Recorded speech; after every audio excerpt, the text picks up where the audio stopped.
Donc Julien, la charpente, on peut l'appeler aussi. Non, enfin on peut, mais on va éviter. Ah, bon, d'accord, ok. La charpente, c'est pas mal, ça te va bien. Ok, j'ai rien dit. Bon, allez. Allez, c'est parti.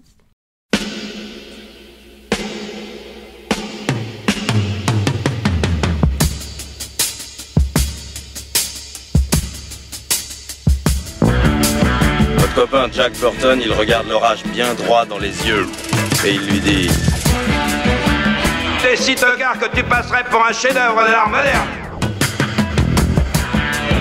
Madame, je n'écrirai rien sur ce film, c'est une merde.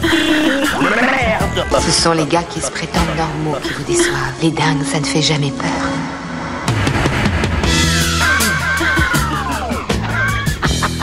Elle nous connaît dans les coins, la frangine. Bonjour et bienvenue dans Sale Temps pour un film, le podcast qui fait la pluie et le beau temps sur le cinéma. Moi c'est Clémence et chaque semaine je retrouve ma bande de chroniqueurs préférés pour faire le point sur l'actu ciné. Ensemble on se penche sur la sortie du moment, que ce soit en salle, sur les plateformes de streaming ou en DVD et Blu-ray. Avec moi aujourd'hui j'ai le plaisir de retrouver Marie. Salut. Julien Charpentier. Bonjour. Et Stéphane. Salut Clémence. À la technique, celui qui monte nos enregistrements plus vite que son ombre, celui qui fait la peau à toutes les bafouilles au point qu'on pourrait l'appeler le nettoyeur de bande. Bonsoir Alain. Mais pas toujours, hein, il fait pas toujours ça. Et on dit merci à Latex pour l'habillage sonore. Cette semaine, on va parler de Sans un bruit numéro 2. La thématique reste la même que dans le premier volet. Une famille doit échapper aux griffes de monstres hypersensibles au son. Un pas un peu lourd, une voix qui s'élève, un craquement, et bim, un alien débarque et vous fauche sur le champ. L'histoire débute quelques secondes après la fin du premier film. Les membres survivants de la famille Abbott ne sont plus en sécurité dans leur maison. Contraints de quitter les lieux, ils se mettent alors en quête d'un nouvel endroit à l'abri du danger et découvrent au passage qu'ils ne sont pas les seuls survivants dans ce monde réduit au silence. Comme le premier épisode, Sans un bruit 2 est réalisé par John Krasinski et on le retrouve à nouveau de l'autre côté de la caméra pour quelques scènes de flashback sous les traits de Lee Abbott, le père de la famille. Au casting, on retrouve aussi Emily Blunt, Millicent Simmons et Noah Jupe, mais également un nouveau venu, Cillian Murphy.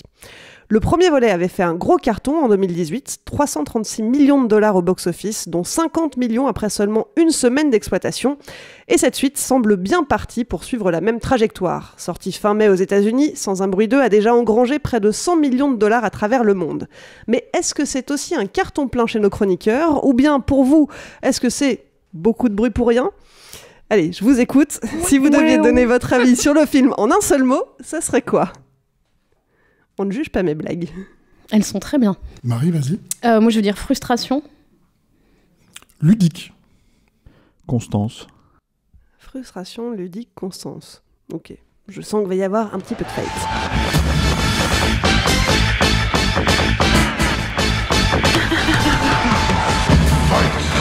Alors, on l'a dit, sorti en 2018, ça a été un véritable carton au box-office. Parmi vous, qui a apprécié le premier film? Juste pour placer un petit peu. J'en fais partie. T'en fais partie. Oui, enfin, c'est pas désagréable à regarder, mais en fait, il y a plein de manquements. Voilà. Moi, j'ai un peu les mêmes critiques sur le premier que sur le deux. Mon mot frustration s'applique aux deux films. Est-ce que tu veux nous le développer un petit peu? Je veux bien. Comme ça, personne ne me coupera la parole. Non, mais en fait... Oh, attention. Attention, mais après, les gens vont dire qu'on se déteste, mais c'est faux.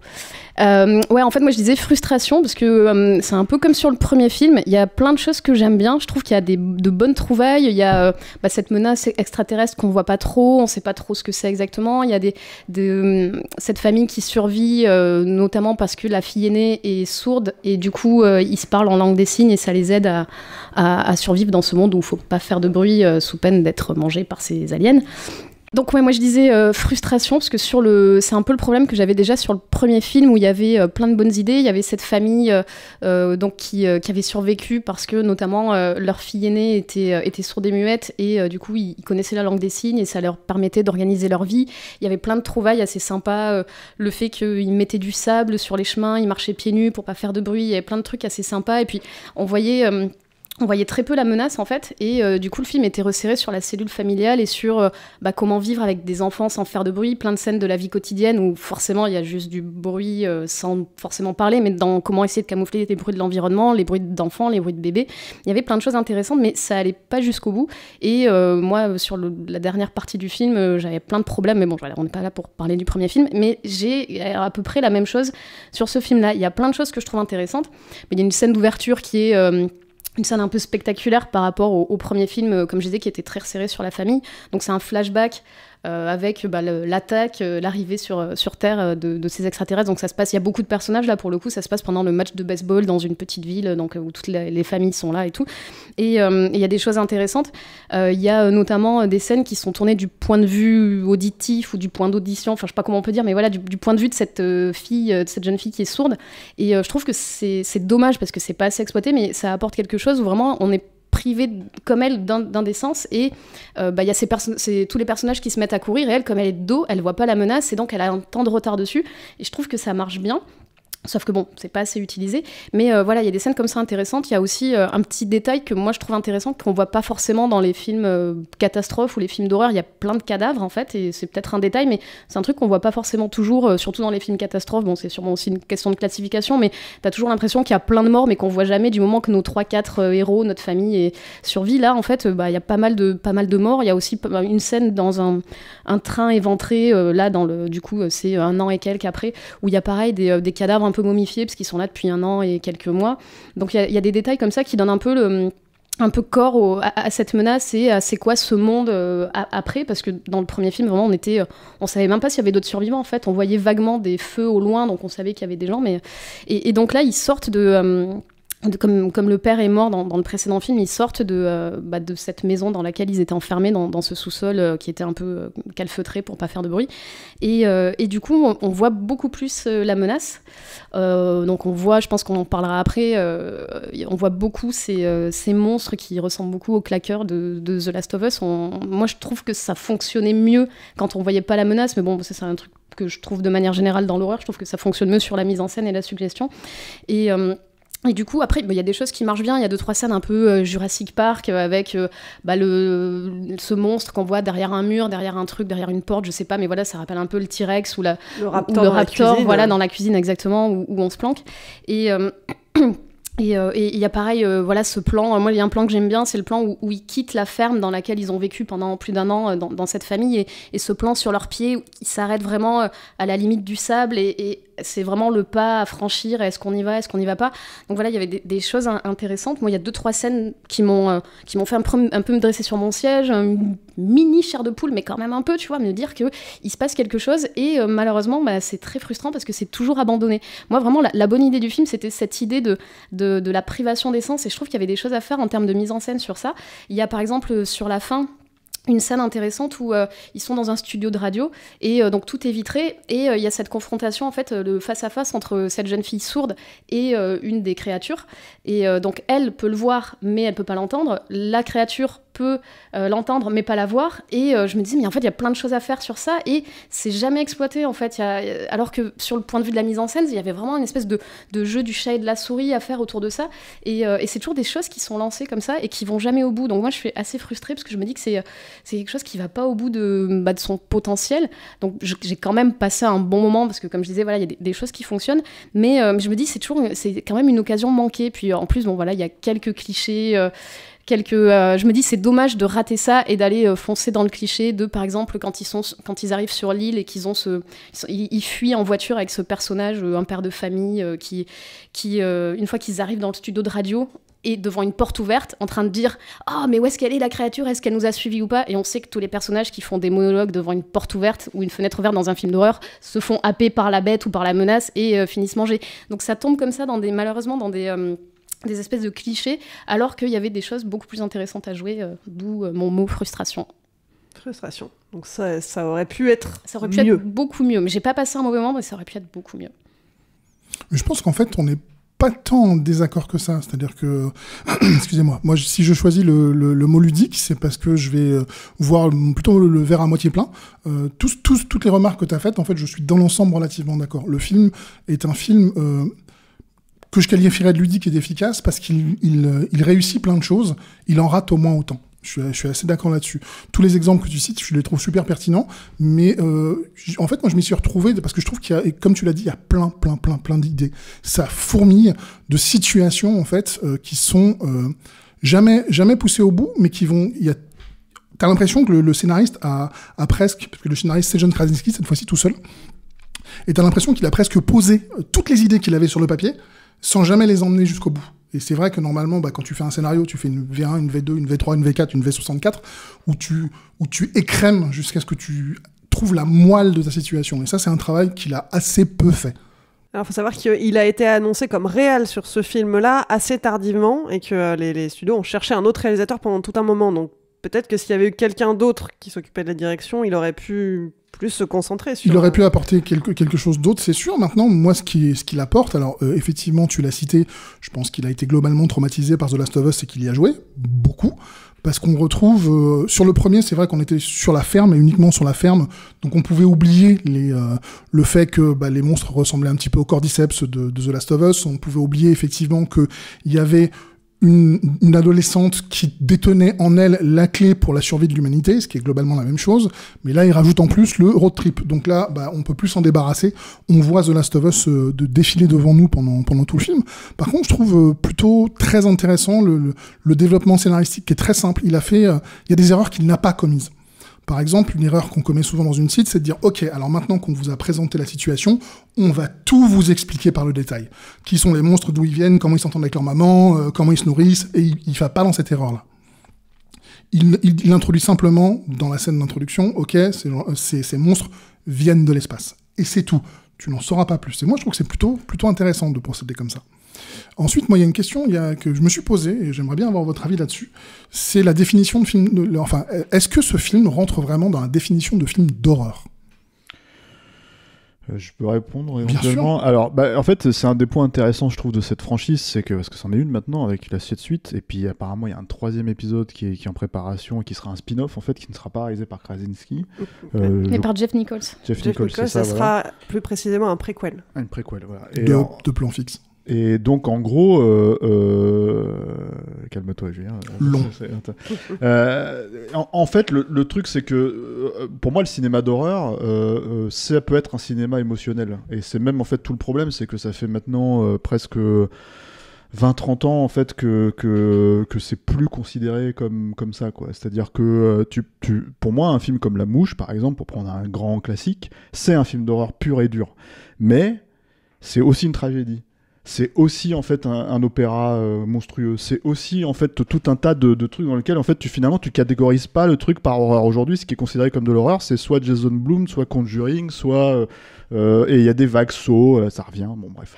Donc en fait le truc c'est que et là-dedans en fait on se retrouve avec des films qui traitent ouvertement de la mort puisque c'est le principe en fait du cinéma d'horreur, mais qui ne traitent pas de la perte, du deuil, de toutes ces choses-là en fait. Donc du coup c'est fun en fait, c'est la mort fun, c'est la mort en fait, tu rentres dans le film, tu t'amuses dans le truc, c'est destination finale et tu ressors et c'est fini.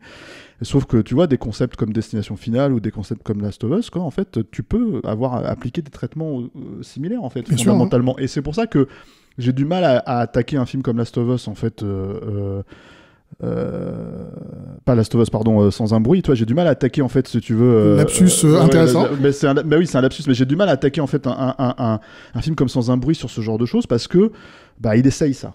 Mais dans le genre de l'horreur. Pour moi, c'est pas une attaque, hein. C'est vraiment une question dans la mesure où je trouve que c'est un film de tension et dans lequel je suis tendu, mais j'ai jamais peur en regardant ce film-là.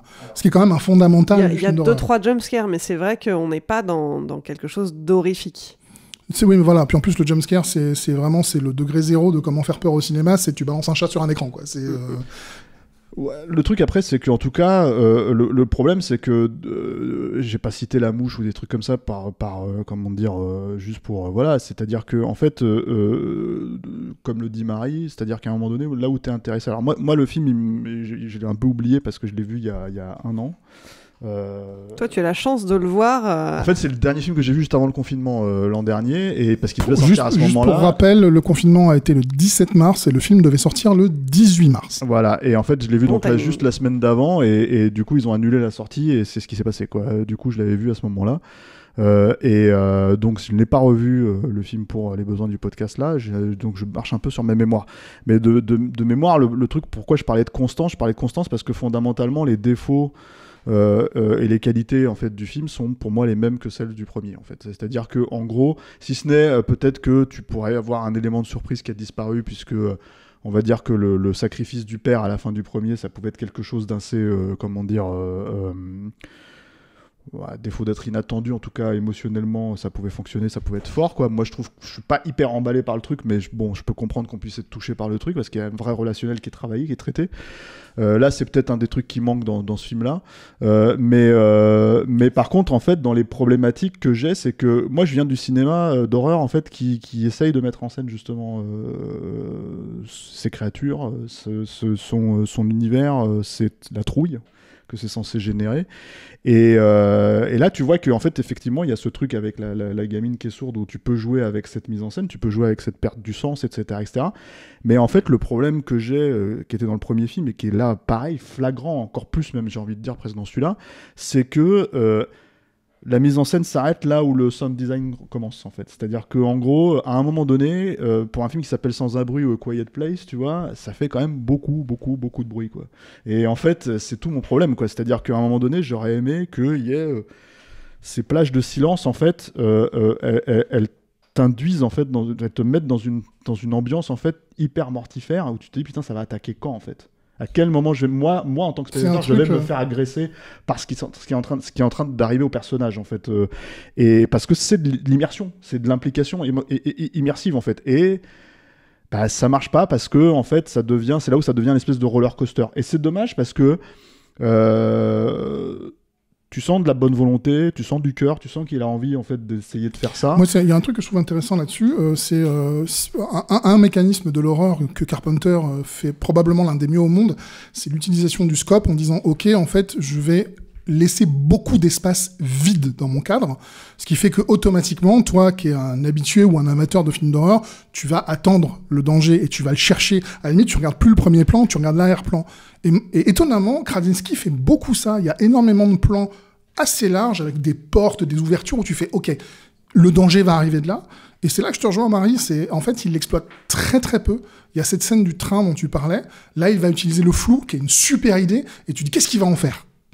Bah, il en fait pas grand-chose. Il fait juste un cut à ce moment-là. Du coup, il y a pas c'est pas jusqu'au boutiste en fait dans cette démarche. Et le problème en fait, c'est qu'aujourd'hui, on est dans un cinéma d'horreur tellement codifié. Enfin, je veux dire, c'est le problème du cinéma d'horreur. Hein. Le cinéma d'horreur, pour moi, c'est un genre hyper noble dans le sens où c'est les films les plus durs à faire, je pense. C'est-à-dire que vraiment, parce que la trouille, en fait, c'est quand même un truc qui est très personnel aussi, quoi. C'est-à-dire, il y a des gens qui vont avoir peur de certaines choses et d'autres non. Et en fait, en gros, comment tu arrives à faire finalement un vrai film d'horreur qui fout la trouille ? C'est-à-dire que contextuellement, par exemple, dans les années 70, un truc comme L'Exorciste. Moi, je continue à considérer que c'est un chef-d'œuvre absolu, mais toutes les générations actuelles, en fait, qui découvrent le film avec cette aura-là, en fait, ils sont là en train de dire, mais ça marche pas, en fait. C'est plus drôle que parce que ça a été parodié dans Scary Movie, parce que j'en sais rien. Enfin, il y a tous ces trucs qui font que, apparemment, ça fonctionne plus. Par contre, Paranormal Activity, ça fonctionne, alors que... Et moi, je pense que l'explication, elle se fait parce que, tout simplement, en fait, on parle d'une génération qui a grandi avec YouTube, et qui, d'un seul coup, en fait, le point de vue du réel... C'est-à-dire le truc qu'ils peuvent... C'est-à-dire, c'est d'un seul coup, c'est comme si c'était filmé comme dans une vidéo YouTube, mais en fait, tu fais rentrer le surnaturel, l'horreur là-dedans, et du coup, en fait, ils ont un point d'entrée de comparaison qui fonctionne. Là, on est dans un film, en fait, dans Sans un bruit, qui veut utiliser la mise en scène du cinéma, en fait, c'est-à-dire pour... Et ça, c'est louable, tu vois. Mais du coup, ça passe pour de la grande mise en scène, j'ai envie de dire, tu vois, alors que ça ne l'est pas, justement. C'est ça mon problème. C'est-à-dire qu'en fait, à un moment donné, tu te dis... Alors, tu vois, t'as cité Jurassic Park, mais pour moi, la scène d'ouverture, c'est Jurassic Park. C'est littéralement ça. C'est-à-dire qu'en fait, en gros, c'est... Alors, je vais prendre Spielberg, je vais prendre les trucs où, en fait, je vais utiliser des points de vue, etc., etc. Mais il n'a pas retenu la leçon, quoi. C'est-à-dire qu'en fait, ok, tu peux le faire, c'est-à-dire comme dans un blockbuster. Tu peux faire une scène de blockbuster, ça se voit, tu vois, t'as un peu plus de budget, t'as un peu plus de machin. Et là, pour le coup, la scène, pour moi, je suis littéralement extérieur au truc. Je suis d'autant plus extérieur au truc que le personnage principal de cette scène, c'est un personnage que tu sais qu'il ne va pas mourir dans cette scène. Donc du coup, en fait, j'étais en train de me dire, ok, c'est spectaculaire, ça fonctionne d'un point de vue spectaculaire, mais ça, pour le coup, c'est pas du cinéma d'horreur, c'est vraiment, en fait, du blockbuster, et c'est pas un genre, le blockbuster, mais ce que je veux dire, c'est pour ça que je disais cinéma de tension, même si fondamentalement, c'est pas un genre en soi qui existe. Moi, c'est vraiment ce que j'ai ressenti en voyant le film, c'est que en permanence, j'avais tu ressens des petits frissons, c'est sympa, mais il y a pas de moment où tu fais oh non, pas ça. Ce sentiment-là, tu l'as pas. Mais et t'as jamais peur pour les personnages, en fait, tu vois, parce que je trouve que l'identification marchait un petit peu quand justement t'as ce côté où il y a plus le son et tout, où tu t'identifies un peu à ce personnage de jeune fille sourde. Mais en fait, c'est ce que tu dis, t'as jamais peur pour eux, et c'est ça, moi, à chaque fois, j'ai une petite tension, je me dis il va se passer un truc, et puis ça retombe à chaque fois, et du coup, je reviens sur mon mot frustration, qui est vraiment le résumé du truc, et j'aurais voulu moi qu'on m'en donne beaucoup plus, quoi. Et après, il y a ces trucs que je trouve assez étranges finalement en fait dans cette suite pour le coup, mais c'est un problème structurel qui était déjà dans le précédent par certains aspects en fait, c'est que le personnage quelque part, le personnage entre guillemets principal, en tout cas celui qui a un arc narratif, c'est le personnage de la petite fille, enfin de la jeune fille quoi, et de l'adolescente, et en fait t'as envie de dire mais il était résolu entre guillemets cet arc-là en fait dans le précédent. Oui et non, parce que je trouve qu'il y a quelque chose. En fait, je trouve qu'ils ont vraiment construit pour le coup. C'est de se dire le premier film, même si une fois de plus je vous rejoins sur le côté c'est pas emmené jusqu'au bout, mais sur le premier film il y avait cette relation père-fille avec la fille qui s'en voulait parce qu'elle était persuadée que c'était à cause d'elle que le petit était mort. Le père qui n'arrivait pas à ne pas lui en vouloir, même s'il aimait quand même sa fille, qui est quelque chose de fondamentalement très beau. Et quand ils sont arrivés à cette résolution en disant en fait, non mais je t'ai toujours aimé, n'aie pas de doute par rapport à ça, c'est plutôt beau et ça emmène le film sur un territoire de satisfaction. Et dans ce deuxième épisode, en fait, elle va petit à petit apprendre à ne plus s'en vouloir, à s'accepter et à se rendre compte qu'elle est comme son père. Et on lui dit texto, c'est vrai, donc du coup ça manque peut-être un petit peu de subtilité, mais l'arc il est là, et à la fin, elle devient quelqu'un de plus fort qu'au début du film. Sauf que je spoil un petit peu. C'est pas ton genre. Tu vois, c'est en fait une image qui renvoie littéralement à la scène de sa mère dans le premier. Et en fait, du coup, le film se termine plus ou moins de la même manière. Et du coup, moi, je trouve que c'est un peu étrange. Je trouve Là, tu parles du dernier plan. Ouais. Du dernier plan. Ouais, je parle. Parce qu'en fait, le truc, c'est que un film, il est important là où il se termine aussi. J'ai envie de dire. Et c'est-à-dire que là, en fait, pour le coup, le mec, il se dit, attends, mon film, mon histoire, ce que j'ai raconté, se termine là, bam. Tu vois. Et là, tu vois, c'est le truc avec le fusil. Et puis voilà.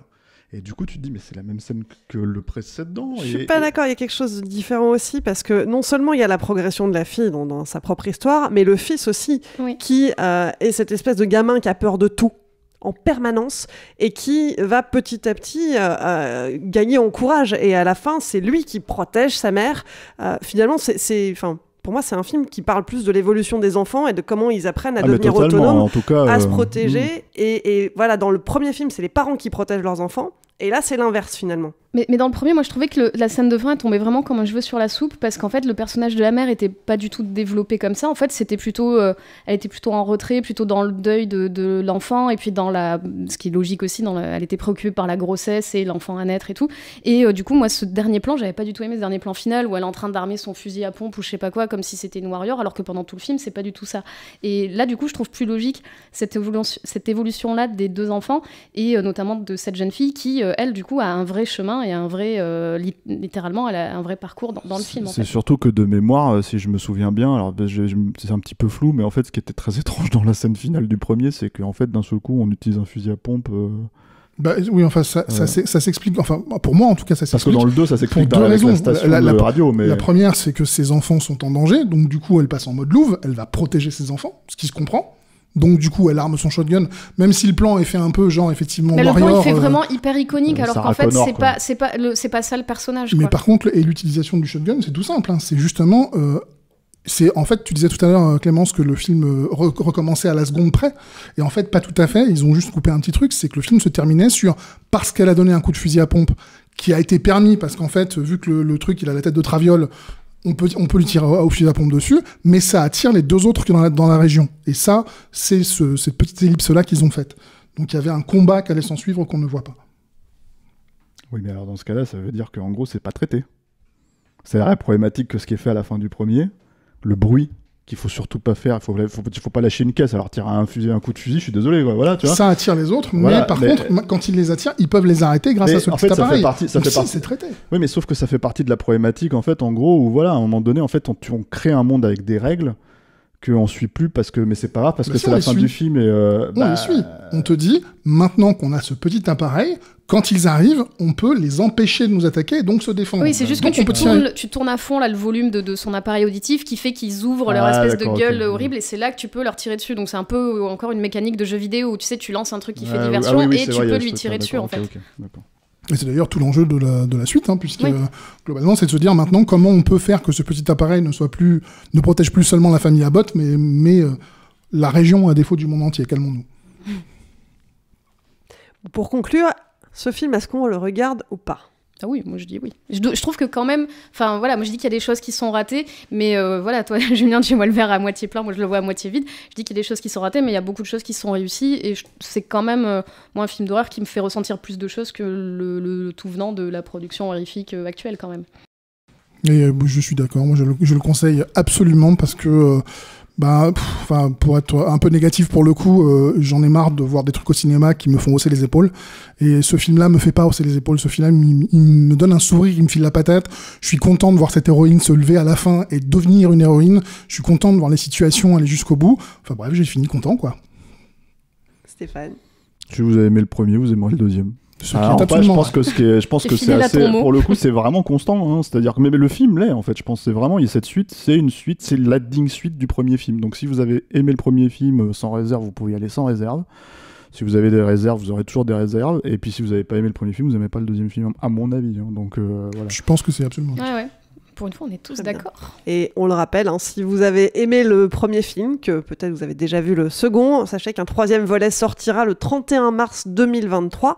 Un nouveau chapitre inspiré par une idée de Krasinski, mais qui sera écrit et réalisé donc par Jeff Nichols et qui devrait constituer une préquelle au film original de 2018.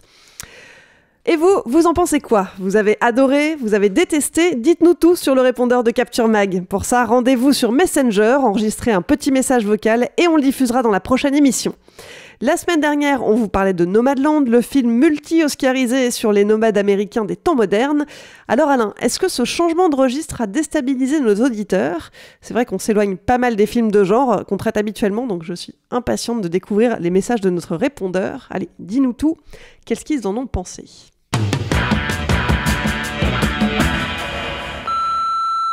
Salut Capture Mag, merci pour cette critique de No Man's Land. Merci à Julien de sa confession de foi avant de se lancer dans la critique du film. Chloé Zhao, vous, selon moi, passez à côté d'un truc important, c'est quand même quelqu'un qui est quasi dans le documentaire aussi. Du coup, moi, j'ai adoré The Rider, moins No Man's Land, parce que pour moi, en termes de points d'accroche, comme vous dites fréquemment, j'en ai pas essentiellement à cause du personnage de Frances McDormand, qui transmet malgré tout pas grand-chose. Et pour terminer, je trouve que c'est un film sur le deuil, en fait, qui traverse comme ça toutes les images et tout l'embryon d'histoire qui est là. En tout cas, longue vie à Capture Mag, bravo, et continuez à nous régaler. Ciao.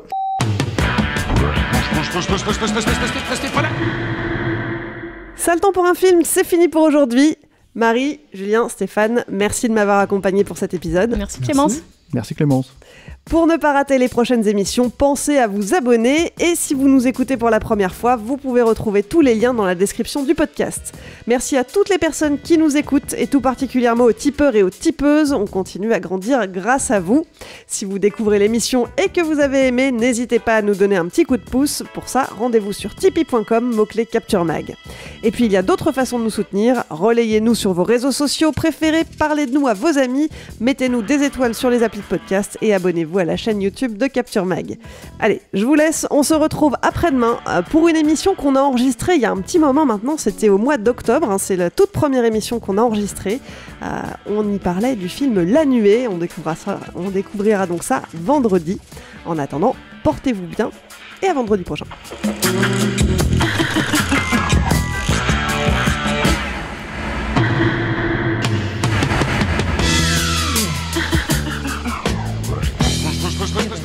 Restez pas là,